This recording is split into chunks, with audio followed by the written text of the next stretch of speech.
大家好，我是超子。记得一位粉丝朋友曾经留言说过，娃娃菜怎么做好吃？今天给大家分享一道清脆爽口的生拌娃娃菜，做法简单，开胃下饭。首先准备2颗可爱的娃娃菜，去掉根部，用刀轻轻的拍一下，这样切的时候容易切。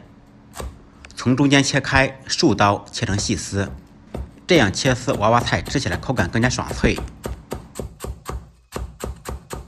全部切好以后放入盆中，加入清水清洗干净。洗好以后控干水分备用。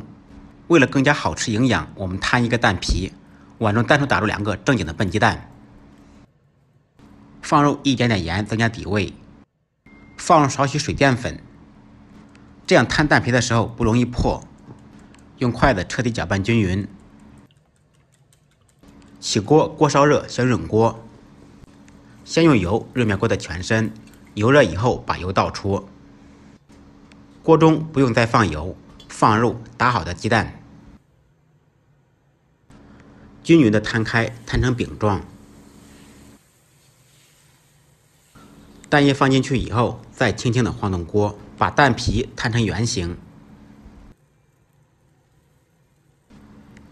然后改开小火。蛋液定型以后，趁其不备，翻过来煎另一面，再用小火煎30秒就可以了。煎熟煎透以后盛出，用手卷起来切成细丝。嫌麻烦的也可以买现成的豆腐皮，同样切成细丝，蛋皮吃起来口感会更好一些。全部切好以后备用。用这个蛋皮炒面、炒粉同样好吃。锅中做水，放入少许最爱的粉丝，把粉丝煮软。煮好以后把粉丝捞出，再冲下凉水，这样粉丝就不会粘连，不会坨。冲凉以后控干水分备用。准备少许小米辣切成小圈，几粒大蒜用刀拍匀剁碎，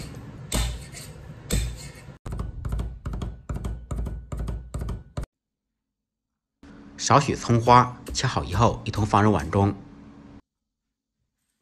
再来几颗干辣椒。锅中做少许料油，先把油烧热，热油浇在小料上面，呲一下，香味就出来了。放入生抽、香醋或者陈醋，适量的盐，1小勺白糖，把料汁搅拌均匀。洗净控水的娃娃菜放入盆中，放入蛋皮、心爱的粉丝，倒入调好的料汁，用干净的小手捣鼓均匀，一道清脆爽口的生拌娃娃菜就做好了。天热不想炒菜，这道菜正合您的胃口。感谢朋友们的支持点赞，再忙再累记得按时吃饭。下期视频见，拜拜。